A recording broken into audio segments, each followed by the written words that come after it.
Bueno, vamos a continuar, si les parece. Sí, profe, arranquemos. Bueno, profe. Bueno.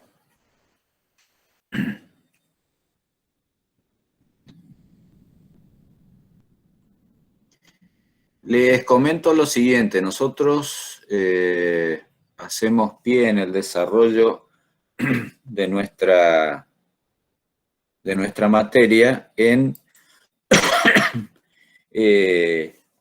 el texto básico del ingeniero Gabriel Troglia, que está en la bibliografía básica que figura en el programa de la materia. El ingeniero Troglia ha sido por muchos años el responsable del área de estructuras metálicas en el INTI-CIRSOC. Entonces él ha llevado adelante todo el proceso de redacción, diálogo con las normas base que son las norteamericanas, publicación, etcétera, y nos ha sido muy útil el hecho de que se haya decidido él a desarrollar un texto básico, porque ha sido también profesor de estructuras metálicas por muchos años en la Universidad de Córdoba. Así que haciendo base en algunos aspectos de la obra del ingeniero Troglia, agregando algunas cositas que hemos resumido a lo largo de muchos años de aquilatar algunos apuntes en esta cátedra, está desarrollada esta serie de guía de apuntes, tanto de cátedra como de teoría como de práctico, perdón. Así que ustedes pueden guiarse por los apuntes publicados y tener a mano como material de consulta y aclaración tanto las normas como el texto del ingeniero Troglia, ¿sí? Adrián. Sí. Déjame aclarar de que dicho texto lo pueden encontrar en PDF en el aula virtual. Perfecto. Lo pueden dejar directamente ahí. Muy bien. Tienen todo entonces. Vamos a entrar rapidito a ver lo que son las uniones puntuales. Yo les había comentado que tenemos básicamente dos tipos de uniones, abulonadas y soldadas. Las uniones abulonadas entran dentro de lo que genéricamente llamábamos uniones puntuales, porque todavía cuando yo estudiaba para ser ingeniero luego, dábamos lo básico de lo que eran las estructuras remachadas.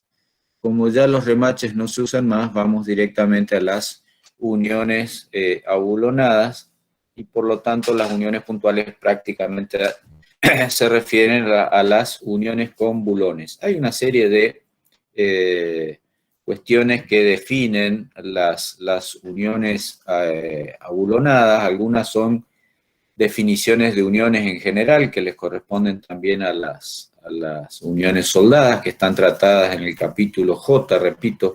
El capítulo J habla de soldaduras y habla de bulones, así que allí nos vamos a referir.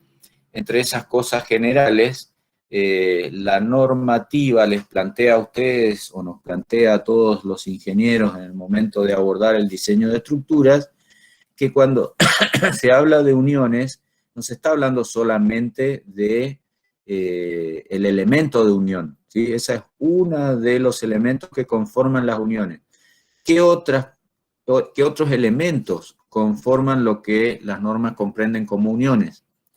Por un lado, los elementos propios de la barra que entran en la unión. Por ejemplo, si vamos a unir una barra doble T a través de su alma, entonces el alma del doble T también es parte de la unión.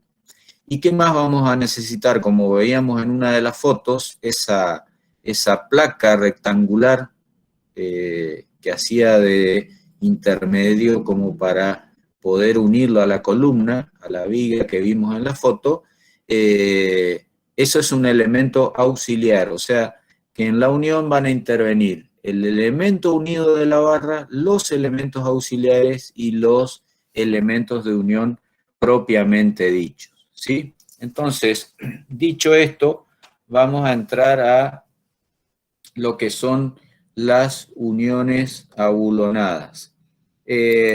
Cuando hablemos de bulones, vamos a estar hablando de esto que estamos presentando en pantalla. Básicamente, este conjunto, le falta la arandela, ¿sí?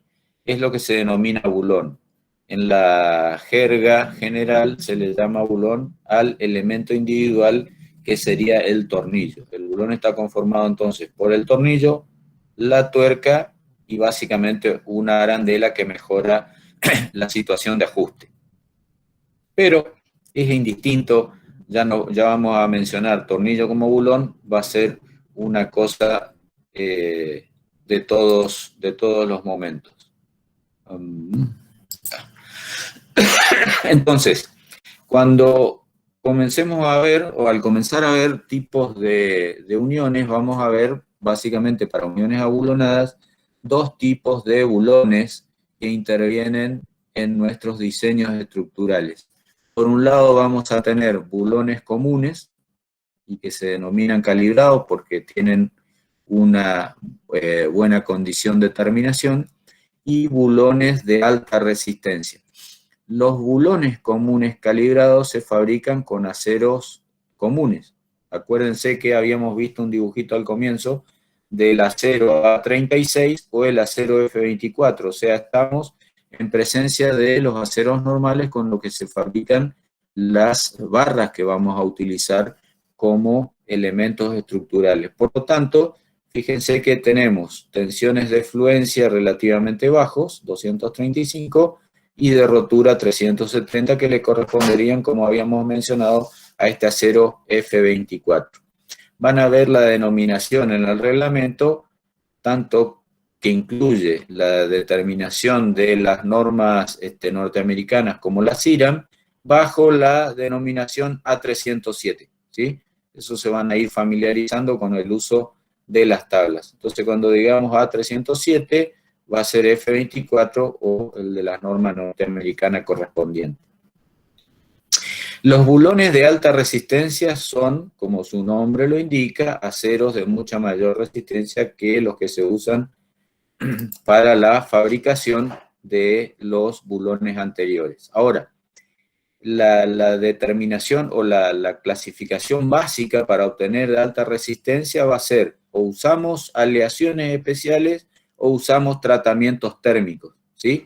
En general pueden tener un poco de ambas, pero básicamente van a tener la mayor resistencia a través del tratamiento térmico o de la aleación. Por lo tanto, se trata de elementos de mayor costo, pero de prestación mecánica muy superior. Fíjense, por ejemplo, vamos a tener, así como antes llamábamos a los aceros A307, ahora aparece la serie A325, ¿ya? El número nos indica un cierto incremento.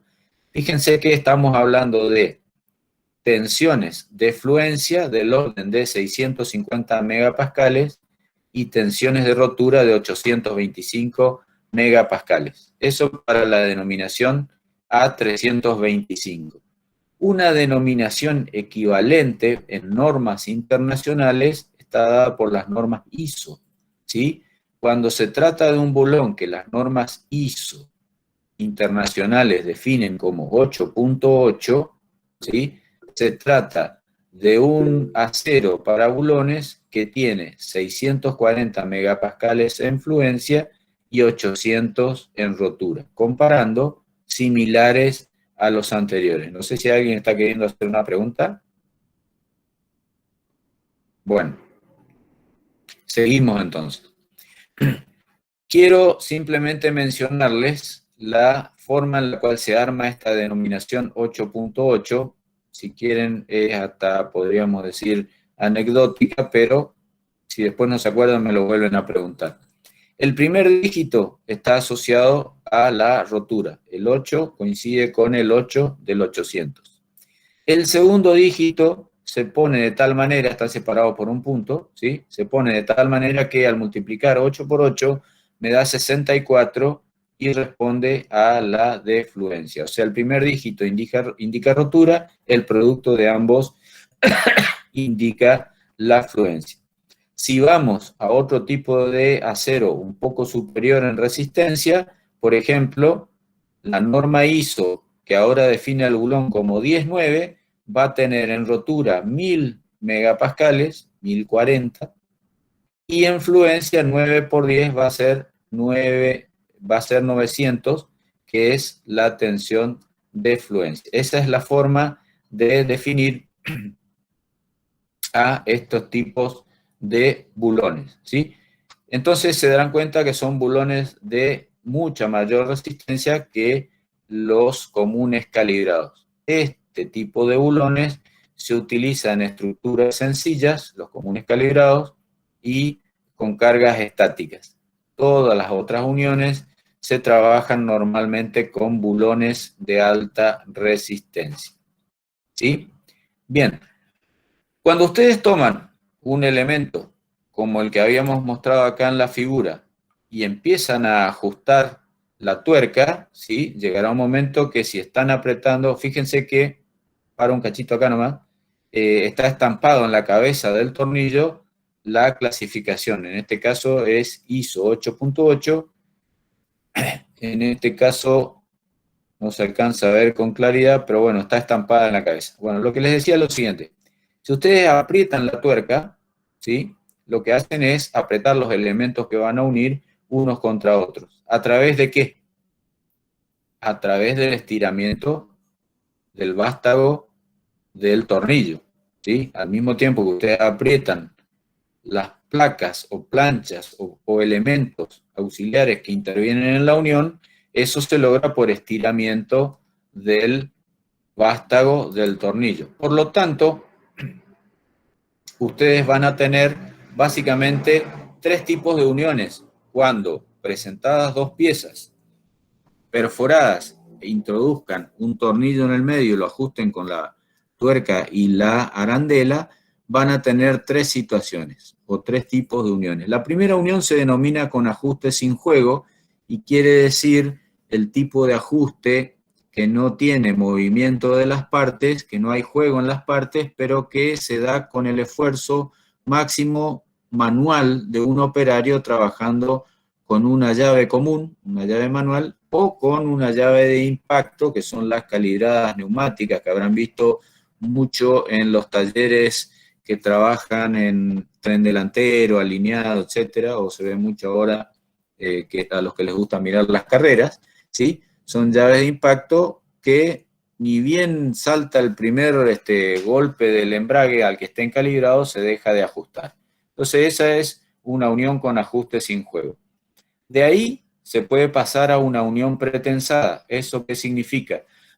Que yo ajusto la tuerca hasta que ese estiramiento que dijimos que produzco en el tornillo le produce al material que conforma el tornillo una tensión de trabajo que es igual al 70% de su tensión de rotura. O sea, cuando yo alcanzo 70% de FU, que es la tensión de rotura del material del tornillo, estoy con una unión pretensada.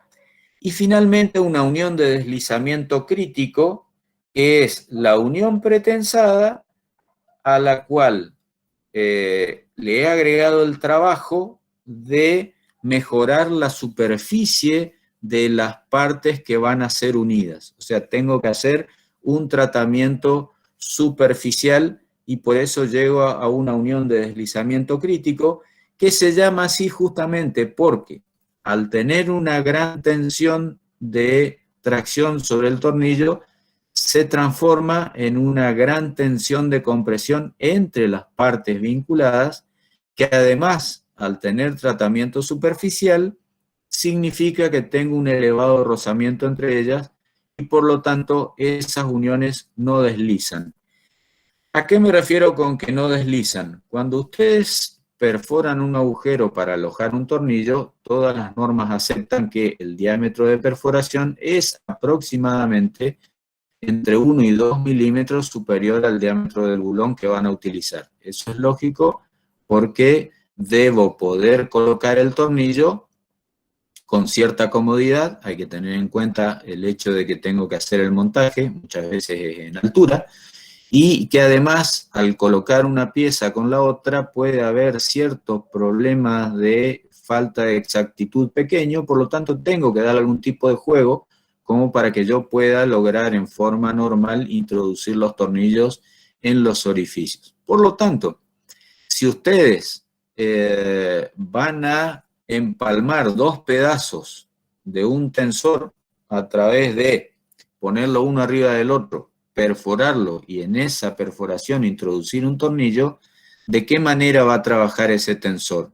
Como el agujero es mayor al tornillo, al aplicarle fuerza, al principio hay un leve corrimiento hasta que el agujero se apoya sobre la cara del tornillo. En ese momento se traba, diríamos, entre comillas, y se produce la entrada en funcionamiento o en trabajo de la pieza. O sea que tiene que haber una leve deformación hasta que el tornillo se recueste sobre la pared del agujero. Es por eso que a ese tipo de uniones que trabajan de esa manera se las conoce como uniones de corte y aplastamiento. ¿Por qué? Porque al mismo tiempo que el tornillo trabaja a corte, porque las chapas tienden a cortarlo, las paredes de los orificios se aplastan por contacto local contra la pared del tornillo. Entonces esas son uniones de corte y aplastamiento que son las más comunes.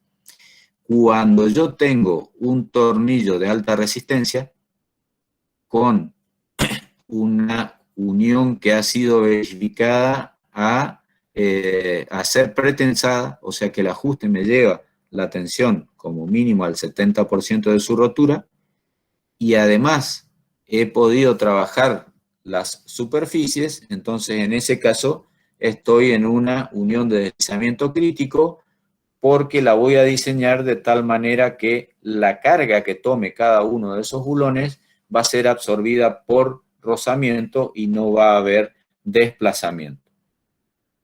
Cuando yo tenga que controlar de qué manera se hace el ajuste para llegar a la unión pretensada, entonces puedo tener admitidas por reglamento 4 tipos básicos. El giro de la tuerca, que implica que una vez que llegué a lo que decía antes como unión con ajuste sin juego, una vez que llegué hasta ahí, según el tipo de material me va a decir, bueno, ahora la tuerca la tiene que hacer girar 1/3 de vuelta, media vuelta o una vuelta completa, no lo sé, pero cada uno tendrá su especificación.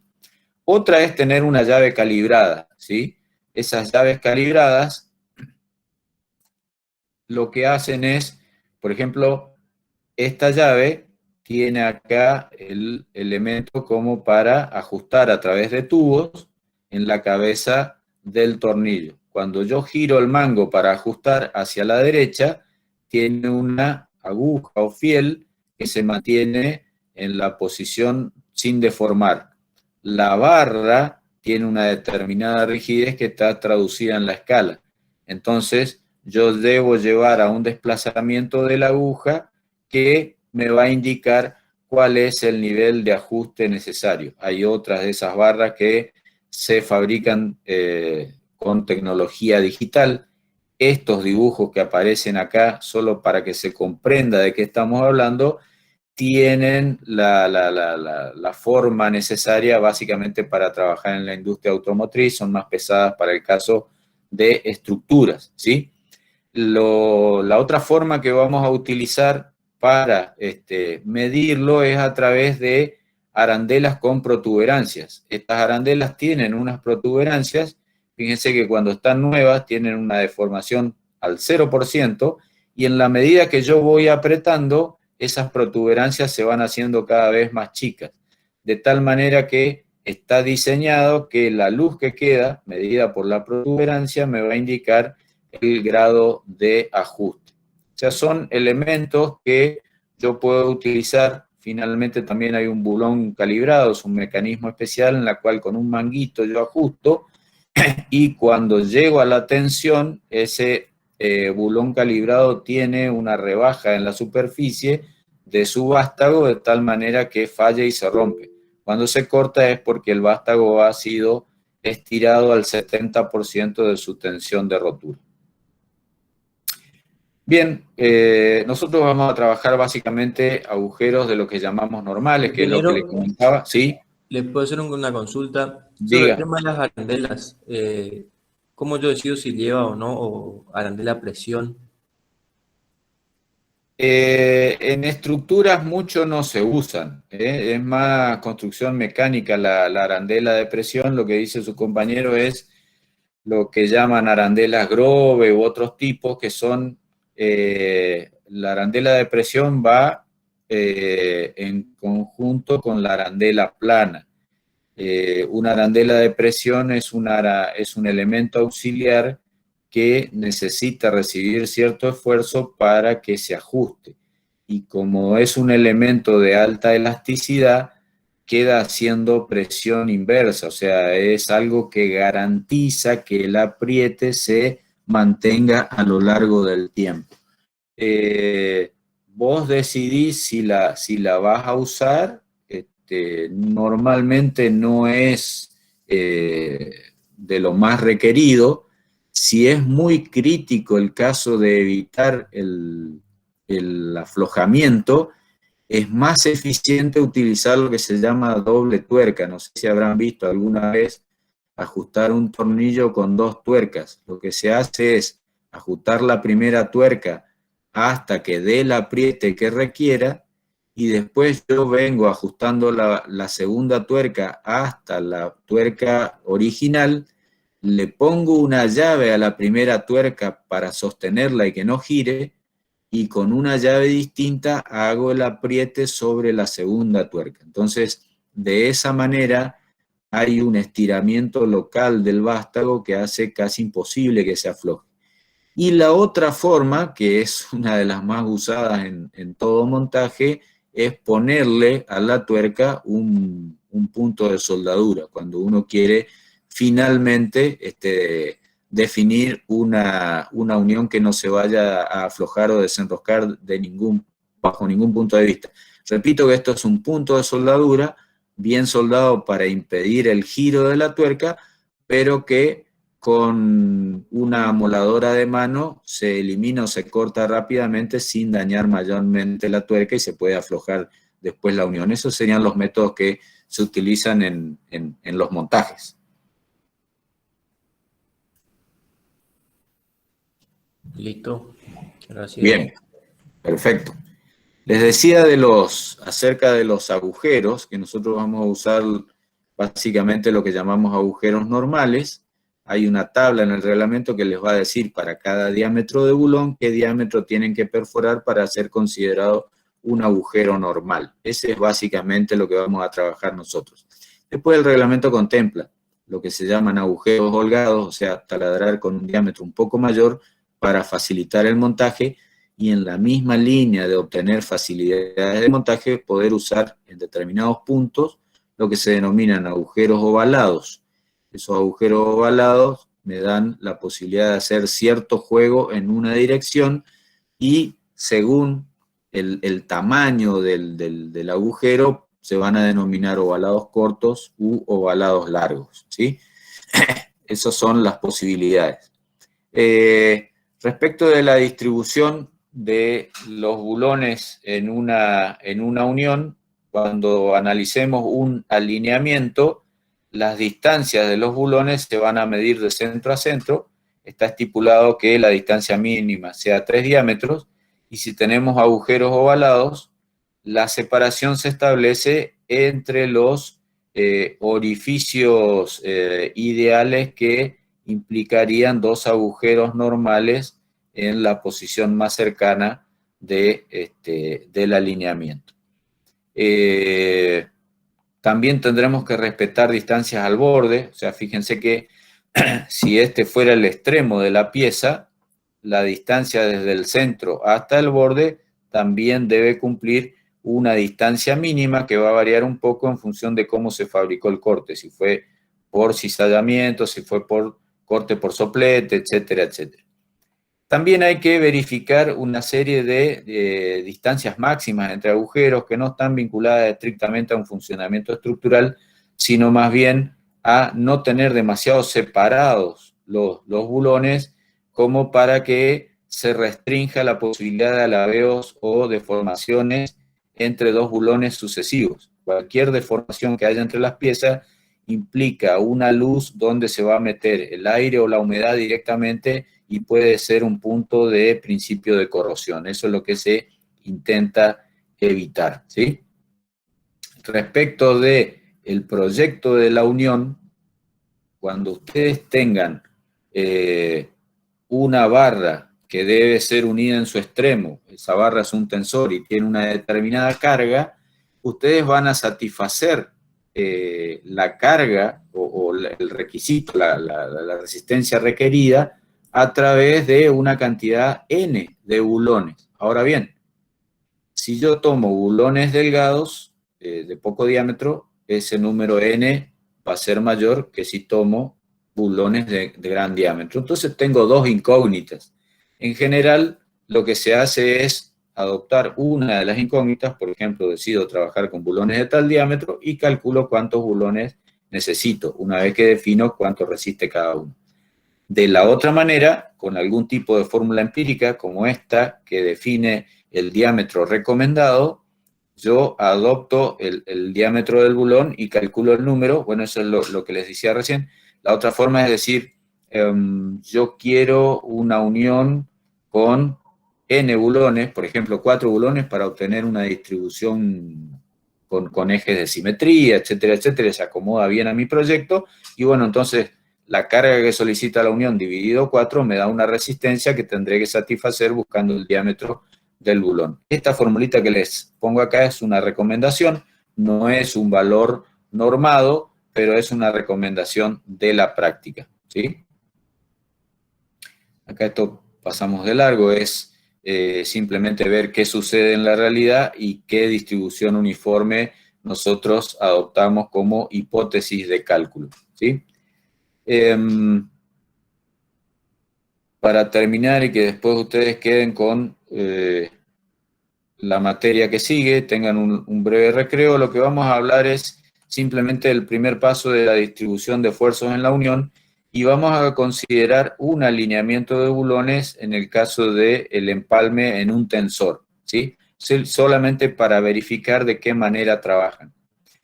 Cuando yo estiro las piezas que conforman el tensor empalmado a través de, en este caso, 4 uniones puntuales o 4 bulones, en la realidad lo que se verifica es esta distribución de ingresos, estoy pensando en plata, disculpen, esta distribución de esfuerzos.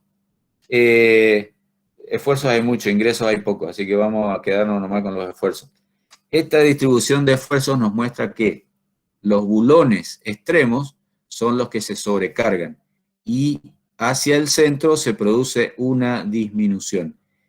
Esto está muy acentuado en este gráfico, pero en la medida que la cantidad de bulones en el alineamiento crece, esa acentuación es real. O sea, cada vez hay más sobrecarga en los extremos y se alivianan hacia el centro. Nuestra hipótesis de cálculo es que cada bulón FI recibe T sobre N como carga, o sea que la distribución es uniforme.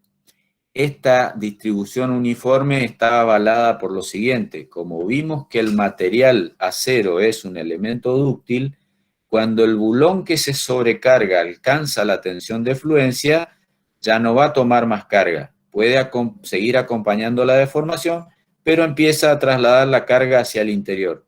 Este se vuelve a sobrecargar y así se va produciendo un proceso de carga que tiende a esta distribución uniforme final. El problema es que si esto es demasiado largo, puede ser que este bulón alcance la rotura antes de que se produzca la distribución hacia el centro. Por eso es que en la práctica se limita la distancia total de la unión. El reglamento establece una distancia de 1.200 milímetros, dice, pero en la práctica lo que se aconseja es no tener más de 6 bulones por alineamiento, ¿sí? Bueno, si no tienen otra pregunta, dado el horario, yo cortaría acá. El miércoles que viene vamos a arrancar para terminar el tema de las uniones abulonadas y vamos a desarrollar las uniones soldadas y algo muy cortito que son las barras a tracción, ¿sí? Entonces ahí van a tener básicamente el conocimiento previo como para arrancar con los prácticos. Uno de los más sencillos, que es justamente como estamos mostrando en este ejemplito de acá arriba, es el cálculo del empalme de una barra traccionada. Escucho y si no, los despido. Profe, ¿la clase grabada va a estar en el aula? Ahí, eso lo va a manejar el ingeniero Podestá, pero creería Sí, sí, en cuanto pueda, no, no hoy, pero no sé si hoy, pero en cuanto pueda la subo, ¿sí? Por este tema de que no pudieron ingresar todos, voy a tratar de subirla, por supuesto, con buena antelación a la clase del miércoles, así la pueden ver los que no pudieron ingresar. Obviamente, por las dudas ya claro de que para el miércoles les vamos a avisar con tiempo si volvemos a dar la clase por acá o por Zoom o por una cosa así, les vamos a avisar con tiempo.